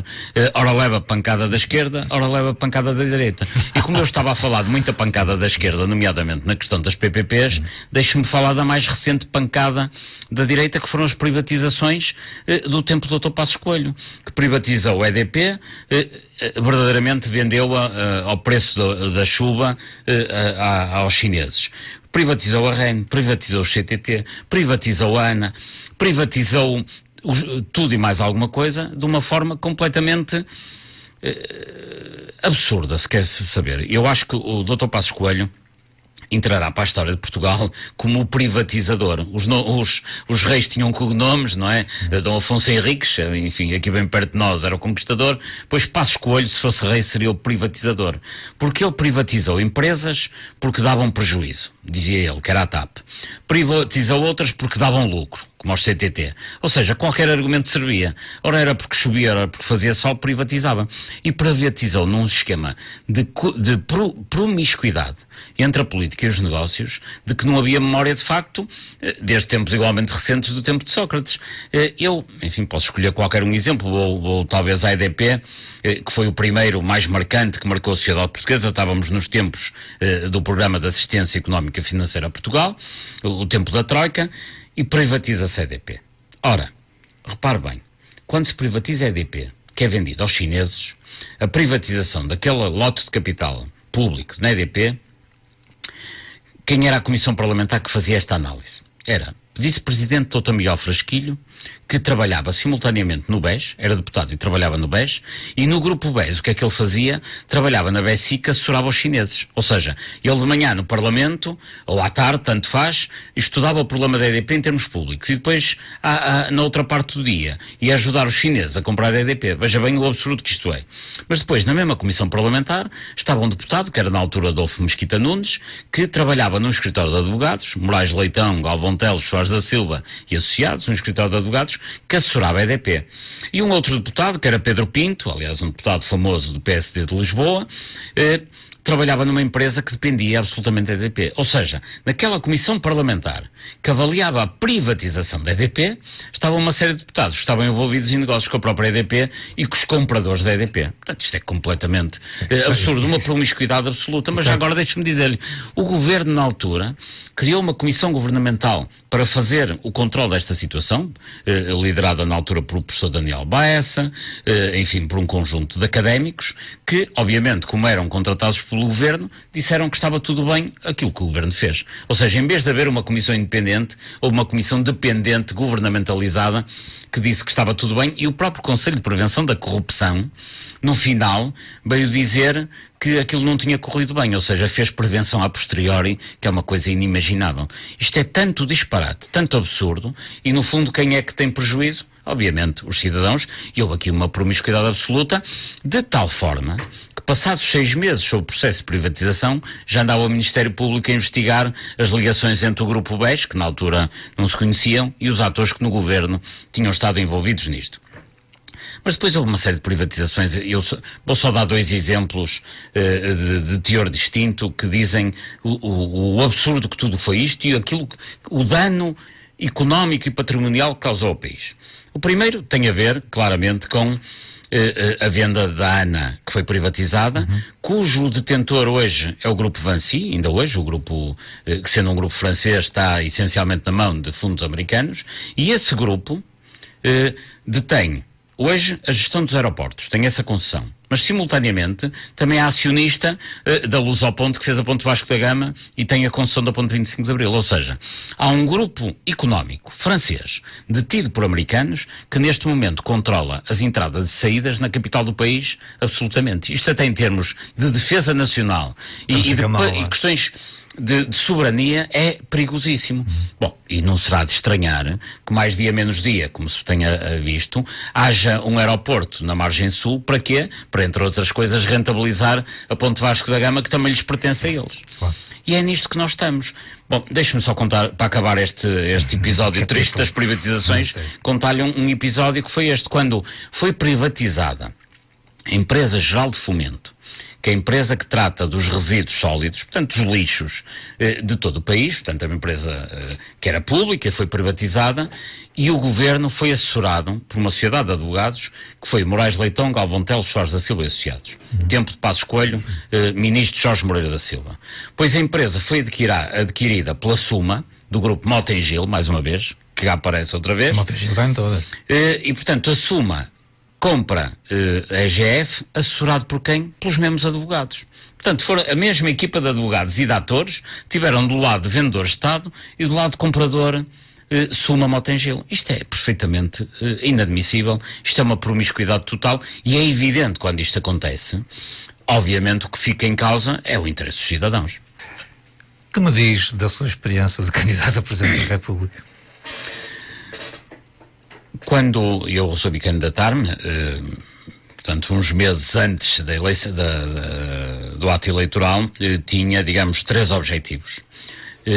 Um primeiro era trazer para a discussão pública o problema da corrupção, que eu achava na altura e continuo a achar que é o maior problema da política em Portugal. O maior problema da sociedade portuguesa é a corrupção, por razões que já referi aqui várias vezes ao longo deste programa, mas que se podem sintetizar no seguinte: a corrupção em termos internacionais é entendida como, aliás, esta, digamos, o lema atribuído à corrupção, ao fenómeno da corrupção pela Transparency International, que é a utilização de um poder delegado para benefício particular. Sempre que alguém, a nível privado ou público, utiliza um poder que lhe foi conferido para um benefício qualquer particular, isso é um ato de corrupção que depois, em termos jurídicos, tem muitas configurações em Portugal e noutros países. Cada... É tão simples essa noção, essa definição, e ninguém vai preso. Exatamente, exatamente. E, portanto, isto tem diferentes configurações jurídicas, conforme os países. Em Portugal também tem evoluído, às vezes bem, às vezes mal, mas a definição é esta: utilização de um poder delegado para benefício particular. E depois, simultaneamente, há uma convenção das Nações Unidas, a Convenção das Nações Unidas contra a Corrupção, que foi aprovada em 2003, no dia 9 de dezembro de 2003, portanto, dentro de dias será o aniversário da aprovação em Assembleia Geral desta Convenção das Nações Unidas, e, portanto, este é o enquadramento. E é a utilização de poderes que são delegados para defender o povo, para benefício de grupos económicos, de famílias, etc., que têm vindo a destruir todo o país. Portanto, o primeiro objetivo era trazer o fenómeno da corrupção para a discussão pública, e penso que isso foi, modéstia à parte, completamente conseguido. Se há tema que marcou os debates nas eleições presidenciais, foi o tema da corrupção, porque naturalmente eu, enquanto candidato, tentei introduzi-lo e os outros candidatos não conseguiam fugir ao tema. Felizmente o tema foi amplamente debatido, e se de alguma maneira o tema corrupção saiu, digamos, das catacumbas, deixou de ser um tabu e passou a ser discutido, isso deve-se não só a mim, naturalmente, mas muito também à candidatura presidencial e às pessoas que me acompanharam. Havia um segundo objetivo, que era conseguir criar a nível nacional um grupo de atores políticos que partilhassem deste tipo de preocupações, porque eu tinha feito política a nível local, tinha sido vice-presidente da Câmara do Porto, mas não dispunha antes da candidatura de uma rede nacional de pessoas preocupadas com este tipo de matérias, e elas existiam, e a prova é que efetivamente eu tive muitos apoios ao longo de todo o país, e não só salas cheias, que naturalmente nos dão um certo alívio à alma, mas mais importante que isso, há um conjunto de combatentes, resistentes, gente que por todo esse país é resiliente, é combatente e está disponível a lutar pelo seu país e a combater a corrupção. Bom, e depois havia um terceiro objetivo que era, caso eventualmente eu fosse eleito, combater a séria corrupção nos termos que a Constituição permite ao Presidente da República. Foi eleito outro candidato, como é sabido, o professor Marcelo Rebelo de Sousa foi eleito há cerca de 2 anos, está no exercício do cargo, e ele não se preocupa minimamente com esta matéria, e não será por via do Dr. Marcelo Rebelo de Sousa que a corrupção irá ser combatida em Portugal, e este terceiro objetivo eu só podia cumpri-lo naturalmente se tivesse sido eleito. A experiência enquanto campanha foi muito gratificante por isso, porque eu percebi que ao longo do país havia de facto um conjunto de cidadãos e líderes locais interessados, empenhados neste combate e que são pessoas que hoje me acompanham nesta luta. Daí a Frente Cívica? Naturalmente, a Frente Cívica não é uma consequência, digamos, direta da candidatura presidencial, mas é uma consequência indireta. Efetivamente, muitos dos membros que acabaram por aderir à Frente Cívica em todo o país, enfim, hoje a Frente Cívica tem atividade nacional, ainda não tem um ano de existência, já está completamente instalada. Quem dirige hoje os destinos da Frente Cívica é uma comissão instaladora, haverá eleições em janeiro para uma primeira direção e, naturalmente, eu tenciono candidatar-me e continuar a presidir aos seus destinos, mas o que é facto é que hoje, de Vila Real de Santo António a Caminha, nós temos em todos estes espaços do território nacional pessoas connosco que estão interessadas em debater os problemas estratégicos do país e a intervir, sejam as PPPs, sejam como amanhã estaremos a discutir durante todo o dia em Lisboa, numa conferência realizada em parceria com o GT e com a CNIS, o problema da vulnerabilidade dos idosos, que é um problema gravíssimo. Os idosos hoje estão perfeitamente à mercê do conto do vigário nas pequenas aldeias, mas hoje o conto do vigário chega também pelas televisões. Quando naqueles números de valor acrescentado, naqueles alimentos que são aditivos como o calcitrino e outras fraudes deste tipo. Exatamente, e portanto, hoje os idosos estão perfeitamente vulneráveis, não só porque há o conto de vigário tradicional, mas hoje o conto de vigário chega pela via do ecrã da televisão. Bom, e já sem falar, até muitos deles estão vulneráveis porque sofrem violência física e psicológica por parte dos filhos e dos sobrinhos, e é essa matéria com que nos vamos preocupar no debate que vai correr agora, amanhã, justamente, em Lisboa. A Frente Cívica destina-se justamente a identificar os problemas crónicos da sociedade portuguesa e para cada um destes tentar encontrar uma solução definitiva, e é essa, digamos, a luta que temos vindo a desenvolver, e foi muito importante nesse aspecto a candidatura porque permitiu justamente construir e criar uma rede que dá suporte a muitas lutas futuras. E que balanço é que faz do atual Presidente? Eu acho que o Dr. Marcelo Rebelo de Sousa, como toda a gente, faz coisas bem e faz coisas mal. Acho que não se preocupa com estas matérias que nós estamos aqui a falar, e naturalmente, achando eu que estes são problemas gravíssimos do país, se o Presidente da República não se preocupa com eles, só posso naturalmente ter uma análise crítica sobre esse ponto de vista. Depois há um outro aspecto, que é este: o Dr. Marcelo Rebelo de Sousa comenta tudo e mais alguma coisa. E como comenta tudo, e como comenta tudo e mais alguma coisa, comenta assuntos importantes e assuntos banais. O que quer dizer, como coloca tudo ao mesmo nível, acaba por tornar os assuntos banais importantes, o que não seria tão grave, mas o que é mais dramático é que os verdadeiros assuntos importantes acaba por tratá-los também como banais e passa em cima deles. Aliás, enfim, nós referimos aqui no início da conversa a questão dos incêndios. Eu recordo que o Dr. Marcelo Rebelo de Sousa, há mais de um ano, em setembro, a seguir aos incêndios que houve no Funchal, na Madeira, o ano passado, disse que no ano seguinte o assunto estaria perfeitamente, não direi resolvido, mas perfeitamente controlado e balizado. Bom, e este ano foi o que se viu. Ou seja, na altura, Marcelo Rebelo de Sousa comentou um assunto que era verdadeiramente importante, e foi mais um comentário, aquilo banalizou-se. A vontade que Marcelo Rebelo de Sousa tinha em 2016 de intervir a sério no problema dos incêndios, enfim, não teve efeito nenhum, porque de facto, como ele comenta tudo e mais alguma coisa, mesmo quando comenta bem assuntos importantes, as pessoas já não lhe atribuem a importância que tem um comentário de um Presidente da República. se tivesse sido eleito Presidente da República, ia passar o Natal a Pedrógão, aquelas zonas mais afetadas, teria ido dar aqueles abraços e aqueles beijinhos todos às pessoas. O que é que teria feito numa situação destes? Se eu tivesse sido Presidente da República perante o que aconteceu, tinha demitido o Governo imediatamente. Não haja dúvidas sobre essa matéria. Assim, o Governo. O Governo. O Parlamento tinha que encontrar outra solução. Não se pode manter em exercício um Governo depois de ter acontecido o que aconteceu em Pedrógão e depois, passado 3 meses, ter acontecido o que aconteceu nos incêndios de outubro da Zona Centro e também o que já referi de Pinhal de Leiria. Ou seja... Tinha demitido logo, digamos, nos incêndios de junho? Enfim, não sei precisar agora esses detalhes, mas não é admissível que um governo permita que tenha acontecido o que aconteceu em Pedrógão. Não sei se era no dia seguinte ou passado 15 dias, mas claramente... Quando eu disse logo de seguida, houve 2 grandes incêndios. Absolutamente, porque assim, o governo está em exercício há 2 anos. E a questão que se coloca não é se nos incêndios de Pedrógão o governo poderia ter feito melhor. A questão que se coloca é o que é que desde o ato de posse até junho de 2017 fez este governo em matéria de incêndios. E a resposta é 0, não fez nada. Nós temos um sistema de combate a incêndios e de prevenção de incêndios que é miserável. Bem, e a prova está aí. Agora toda a gente diz isso. Mas muita outra gente, entre as quais eu me incluo, dizia antes que o sistema de combate a incêndios que nós temos é um sistema que incentiva os incêndios. Nós no orçamento de 2018 temos cerca de 240 milhões de euros para combate a incêndios e para prevenção temos praticamente 0. Ou seja, tudo está organizado por forma a que se pague o combate a incêndios. Se paga às corporações de bombeiros horas de combate a incêndios. Que se combata o efeito e não as causas. Absolutamente. E, portanto, quando o sistema... E pelo meio temos ainda, digamos, uma parceria público-privada que é o Ciresp. Não se esqueça do que vai dizer, que eu tenho que fazer aqui mais uma pequena pausa. Com certeza.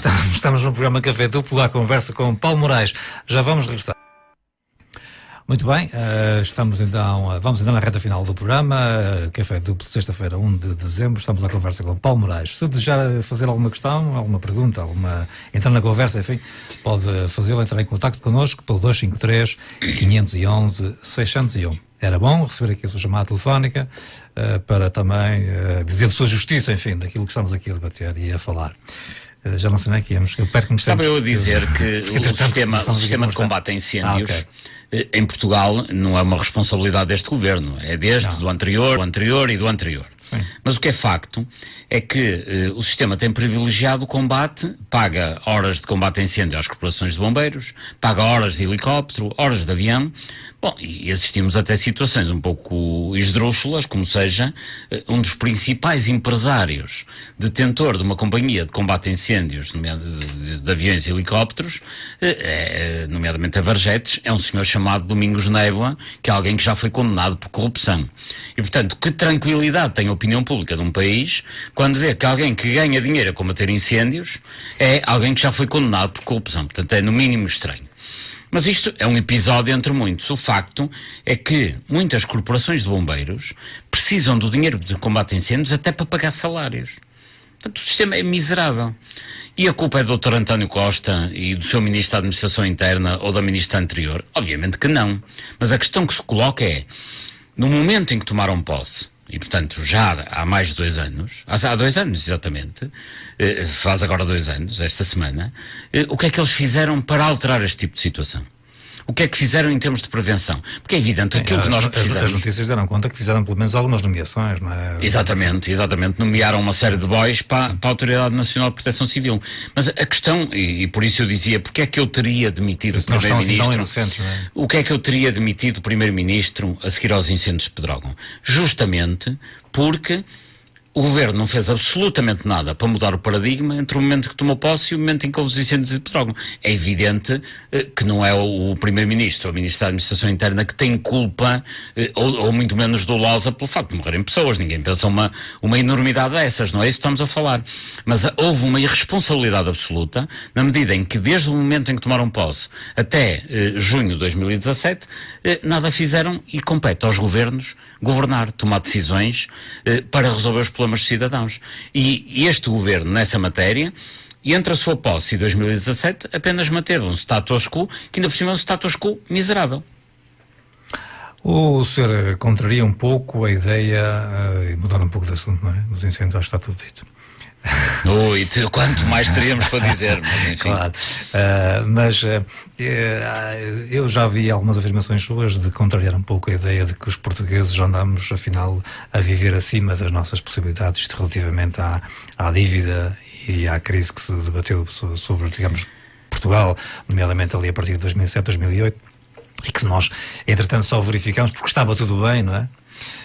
Ou diziam que estava tudo bem, mas o senhor contraria um pouco esta ideia de que andamos e que, digamos, circulou um pouco, não é? Que quisemos... Sabe que eu, enfim, como sou licenciado em matemática, estudei matemática, dou aulas de matemática, tenho um pensamento muito matemático e trago muitos números para a conversa e peço até desculpa aos ouvintes por isso.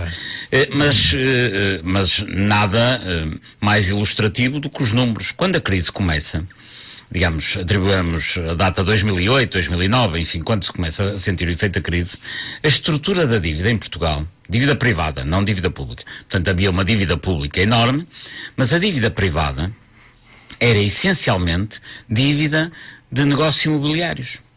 Ou seja, a estrutura da dívida, à época, quando se dizia os portugueses andaram a gastar acima das suas possibilidades, era 70% da dívida era especulação imobiliária, 15% era produtos de consumo, os telemóveis, as viagens, a tal história que se dizia andaram todos a gastar acima das suas possibilidades, e 15% era o crédito disponível para toda a atividade empresarial.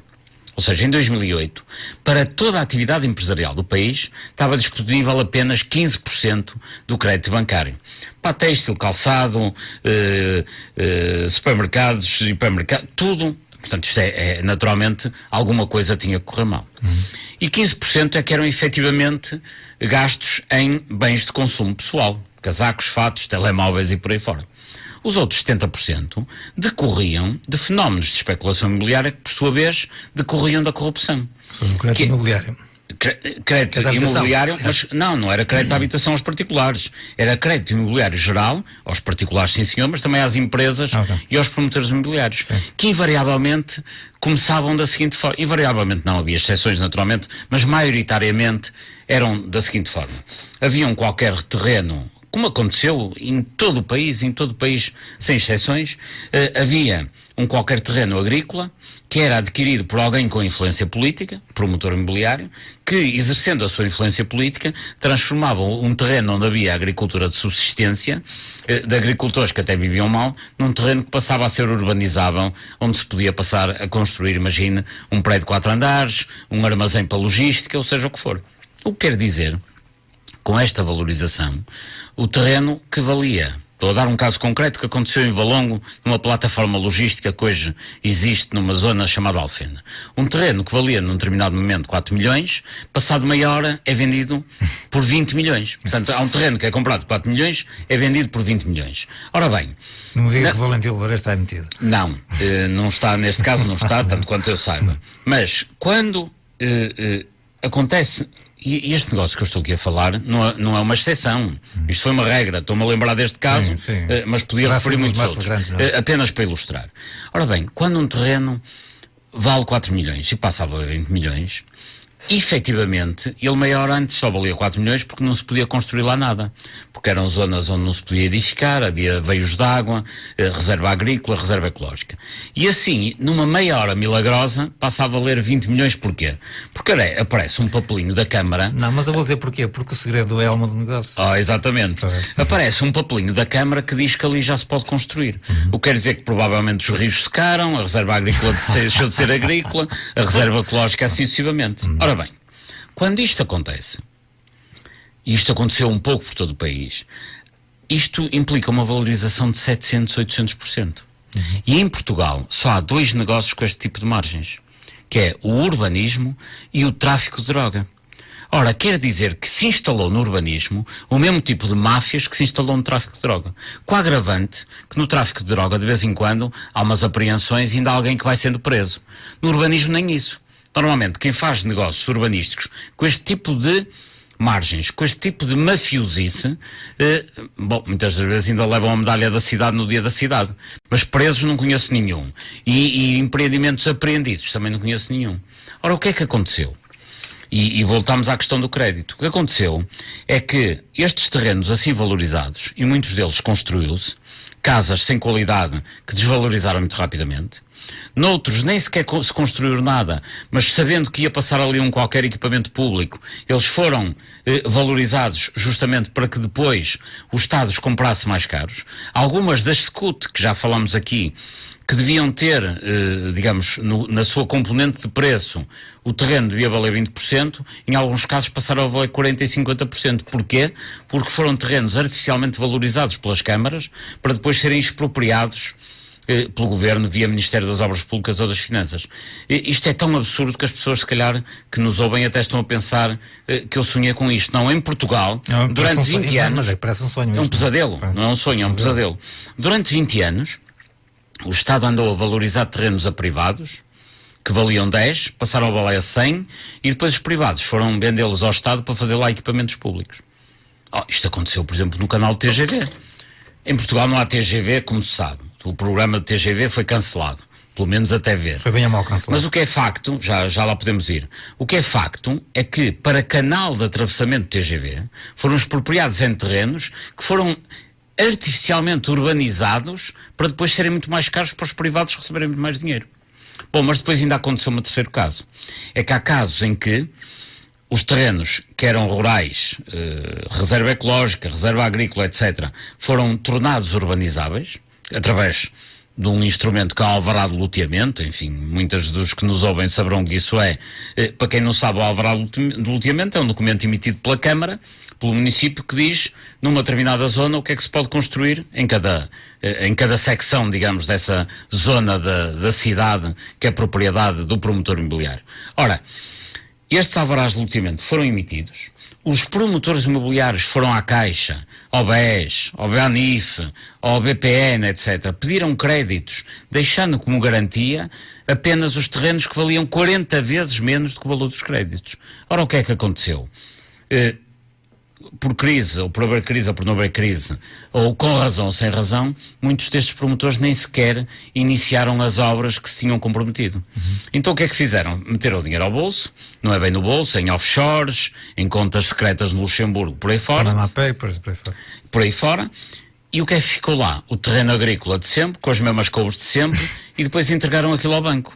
E 70% do crédito vai para negócios deste género e equivalentes. Por isso, quando se dizia que estávamos em crise, porque os portugueses andaram a pagar acima, a gastar acima das suas, a viver e a gastar acima das suas possibilidades, e eu foi com uma certa revolta. Isso, aliás, levou-me inclusivamente a escrever um livro que se chama Da Corrupção à Crise, passa a publicidade, mas um livro que, pronto, hoje já não é atual, mas que na altura tentava justamente explicar, digamos, eu dispensei algum tempo da minha vida para tentar explicar com números que de facto foi a corrupção que nos levou à crise e não o contrário. Portanto, foi a corrupção que nos trouxe à crise, não foi os portugueses com gastos excessivos e muito menos foi a crise que trouxe a corrupção, não. Foi a corrupção reiterada e sistemática que nos trouxe uma crise mais grave do que nos outros países.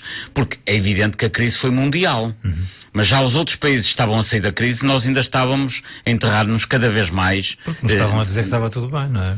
Absolutamente, nos seus efeitos. O BES estava bem, estava tudo bem, não é? Estava tudo bem. O BES, enfim, hoje toda a gente vê o que foi o BES, enfim, os jornais noticiam diariamente e transcrevem as escutas das chamadas... Quem tramou, na sua opinião, Ricardo Salgado? Quem tramou Ricardo Salgado, na sua opinião? Não parece que ele tenha sido tramado. Até hoje ele continua a viver tranquilamente na sua casa, o seu património pessoal deve estar perfeitamente salvaguardado e, portanto, até hoje acho que nada o tramou, nem sequer foi acusado. Ao fim de todo este tempo, Ricardo Salgado, vá-se lá saber porquê, mantém o seu património intacto, vive na casa onde sempre viveu. E eu admiro-me como é que é possível hoje o Dr. Ricardo Salgado ainda ter património em Portugal. Verdadeiramente, o que já devia ter acontecido, todo o seu património já devia ter sido arrestado e ele já nem na sua casa devia viver. Nós somos um país de grandes costumes. Grandes costumes com os fortes. Exatamente, o Estado português é forte com os fracos. E aí é sempre forte. E não costuma ser forte, não é? E é sempre fraco com os fortes. E por isso, eu Enfim, espero a Operação Marquês tenha já acusação feita. Ricardo Salgado está envolvido em muitos outros processos, mas repare que Ricardo Salgado sempre beneficiou de um grande beneplácito e de um grande carinho. Era o senhor disto tudo, não é? Era o dono disto tudo, mas pior que isso, era o dono disto tudo. E as entidades responsáveis por controlar a atividade de Ricardo Salgado nunca o fizeram. Eu recordo-me, eu próprio, enfim, até no meu plano pessoal, tive cuidado com algumas poupanças, nessa época, quando verifiquei algo que foi tornado público, que o Dr. Ricardo Salgado se tinha enganado em 12 milhões de euros na declaração de IRS. Eu pensei, alto lá, nós podemos ter o dinheiro confiado a uma organização cujo presidente se engana a preencher o IRS. É humano, não é? É evidente que, exatamente, é evidente que o Dr. Ricardo Salgado não se enganou a preencher o IRS. Na altura, o que se esperaria das entidades reguladoras, nomeadamente do Banco de Portugal, é que imediatamente tirassem o Dr. Ricardo Salgado presidente do Banco Espírito Santo. Isso não aconteceu. Ricardo Salgado continuou com a sua atividade perante a condescendência e a cooperação e a cumplicidade dos governos, do Parlamento e nomeadamente do Banco de Portugal, que é a entidade reguladora. A partir do momento em que alguém é presidente de um banco e diz que se engana numa conta em 12 milhões de euros, o que eu não percebi é como é que as pessoas continuaram a deixar, muitas delas, o dinheiro no Banco Espírito Santo na altura. É aceitável. Muita gente também foi lá buscar, não é? Absolutamente. Mas e muita gente na altura, perante isto, eu conheço alguns amigos, enfim, não vou aqui falar naturalmente de casos particulares, mas quem na altura teve juízo foi tirar o dinheiro ao Banco Espírito Santo, porque não podia deixar aquilo à guarda de alguém que se engana numa conta de 12 milhões de euros. Claro. Bom, e já nem falo dos negócios que correram em Angola, etc. Em determinado momento o BES era o principal banco dos negócios corruptos do presidente Eduardo Santos e dos seus amigos chineses como Sampá, que aliás está preso neste momento por corrupção, um chinês sócio de toda esta gente, do Eldar Bataglia. Recordo que o Banco Espírito Santo era o principal banco no Brasil envolvido no processo do mensalão, depois também esteve envolvido no Lava Jato. Portanto, isto acontecia e todas as autoridades tinham conhecimento desta matéria, nomeadamente as autoridades reguladoras, como o Banco de Portugal, que nessa matéria nada fizeram e não tendo nada feito, foram cúmplices desta situação. E o Governador do Banco de Portugal nem sequer foi demitido, não é? Ou foi substituído também, não é? Nós estamos a aproximar-nos rapidamente do final do programa. Eu gostaria um pouco também de conhecer o cidadão Paulo Moraes, não é? Habituámos a conhecer um Paulo Moraes institucional do TIAC e agora, digamos que é ex-candidato à presidência da República e agora com a Frente Cívica também. Quem é este cidadão Paulo Moraes, que ouço falar que é de Viana do Castelo? Quem foi este Paulinho, provavelmente Moraes miúdo? O que é que fez? O que é que anda por aí, digamos, a envolver, digamos? Quer-nos contar um pouco desta, para conhecermos um pouco melhor o Paulo Moraes? Sabe que nós fazermos a nossa própria biografia, ainda por cima sendo eu ainda não tendo idade para essas coisas, é sempre um pouco difícil. Mas eu, ao longo da minha vida, tenho sido uma pessoa bem disposta, dou-me bem com a vida. Eu não estava à espera. Não estava à espera porque normalmente a gente na televisão as entrevistas são um bocado mais institucionais, não é? E as realidades com que normalmente lidamos são realidades duras. Claro. Sérias. E sérias e dolorosas. Sim. Quer dizer, nós estivemos aqui a falar do caso BES e de muitos outros. Claro. Há muita gente que se suicidou por causa do problema do papel comercial do BES. Sim. E não foram apenas aforradores. Alguns funcionários do BES... Mas não se esqueça de Madoff nos Estados Unidos. Que assim, ainda fez absolutamente. Mas é assim, eu compreendo que um gerente de uma agência do BES que andou a impingir sem saber, digamos, gato por lebre a muitos clientes, imagina a pressão psicológica que depois mais tarde não vem sobre essas pessoas, nomeadamente aquelas que têm mais responsabilidade, e por isso há casos de depressões, casos de suicídio, casos de vidas que estão completamente desfeitas, por via destes cavalheiros que continuam a viver tranquilamente nas suas casas e a fazer as suas viagens. Mas voltemos à questão que me colocou.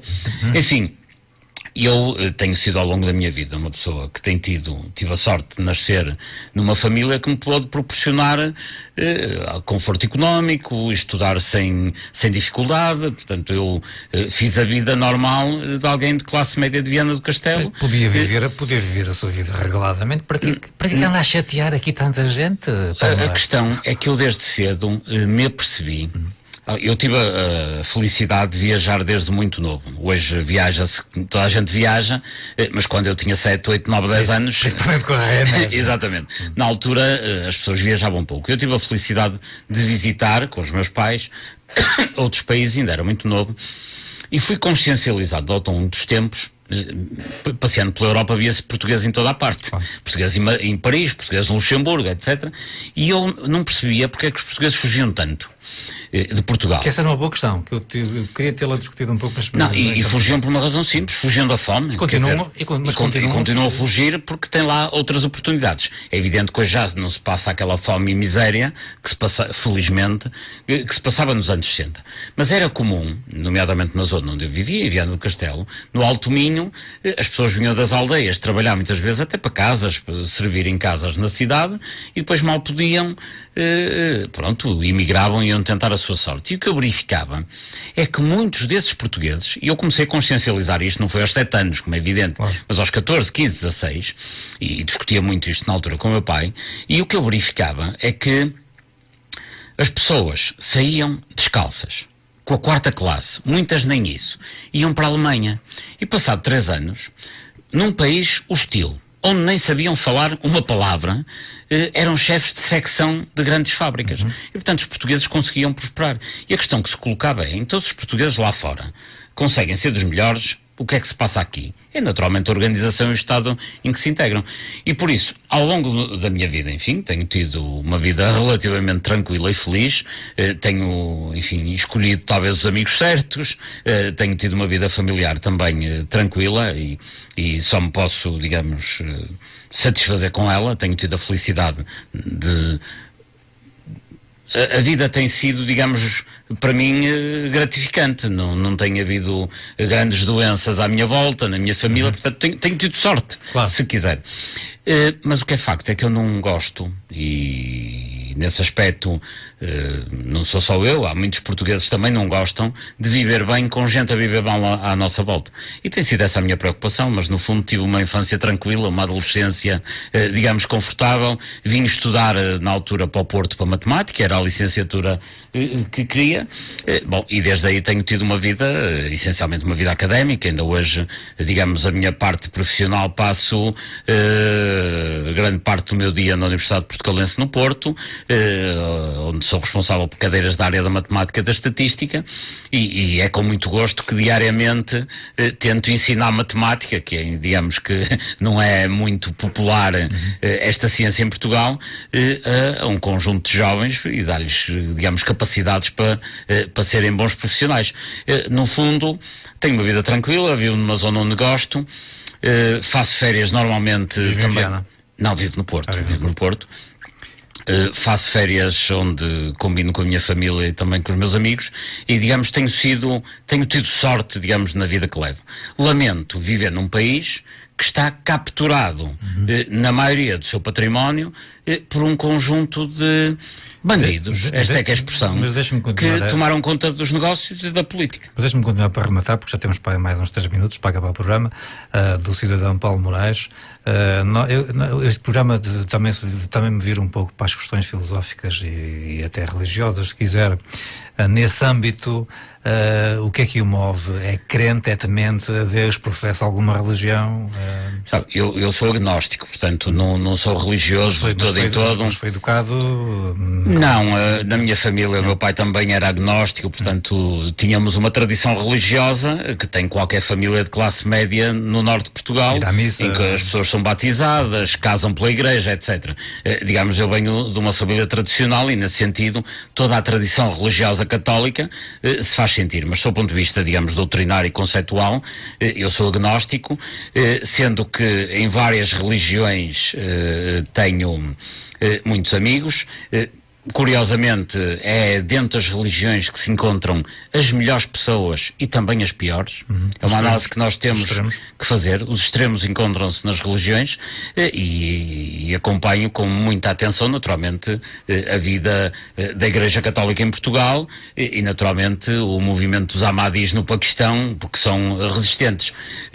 Penso que a questão religiosa é fundamental, porque em Portugal, felizmente que já não se sente tanto, mas quem viaja um pouco do mundo sente que ainda hoje, no século XXI, há dois fatores de grande segregação, que é a religião e a etnia. Enfim, mesmo na Europa, se nós passearmos em países como a Albânia, que é relativamente perto, logo ao lado de Itália, nós vemos cá o bairro dos muçulmanos, o bairro dos católicos e portanto, infelizmente, ainda hoje, a religião e a etnia são fatores de segregação e todos temos que trabalhar, o problema não é português, como digo, no sentido de que as religiões e as etnias se entrecruzem e se liguem cada vez mais. Podia ser esta hora Presidente da República, a eutanásia e o suicídio assistido, a morte assistida, volta e meia, vem à baila. Parece que vai haver alguns debates a curto prazo. Num minuto, que opinião tem sobre isso? Eu sou a favor, claramente. Sou a favor da existência da eutanásia. Naturalmente as questões técnicas não discuto nem sei discutir, mas se a comunidade científica disser que em determinados condições. A comunidade científica é muito vasta, é muito diversificada. Não, mas se um conjunto significativo da comunidade científica que disser em concreto que é um determinado cidadão que já está apenas a vegetar e a receber um conjunto de cuidados, acho que a bem da dignidade, eu sou a favor nesses casos de eutanásia, sendo que obviamente quem tem que tomar essa decisão em última análise são os técnicos da medicina em cada momento, mas em termos conceituais eu acho que não se deve prolongar a vida para além da dignidade que a vida humana merece. E o que é que acha do debate que se tem feito um pouco em Portugal? O que é que acha disso? Qual é a sua opinião? Acha que está a haver, digamos, eu espero que este debate seja um debate sério e não se transforme num Benfica-Porto. Quer dizer, infelizmente, muitas vezes em Portugal há debates sérios que depois transformam-se em debate PS-PSD, Benfica-Porto e naturalmente aí o debate tem uma degradação grande. Mas se me pergunta a minha ideia, eu acho que o assunto deve ser debatido por toda a sociedade. Toda a sociedade tem direito a debater esta matéria. Como agnóstico, quem somos, de onde vimos e para onde vamos? Como agnóstico, eu acho que há realmente algo de superior, que é o coletivo que são os cidadãos. Aliás, há algumas religiões ou crenças, como é o caso do budismo, confucionismo, que têm na sua prática uma componente que é mais filosófica que religiosa. 5 segundos para se despedir. Bom, muito obrigado, foi um prazer estar aqui nesta conversa. Agradeço muito a simpatia com que me receberam aqui e com que me receberam os ouvintes lá em casa, e peço desculpa pela minha ingratidão, porque a essa simpatia respondo com tantas más notícias. Muito obrigado. Mas respondo com verdade. Muito obrigado. Foi Paulo Moraes, a conversa possível no nosso programa desta sexta-feira, 1 de dezembro. A todos muito boa noite, bom fim de semana, regressamos 2 a 8 dias.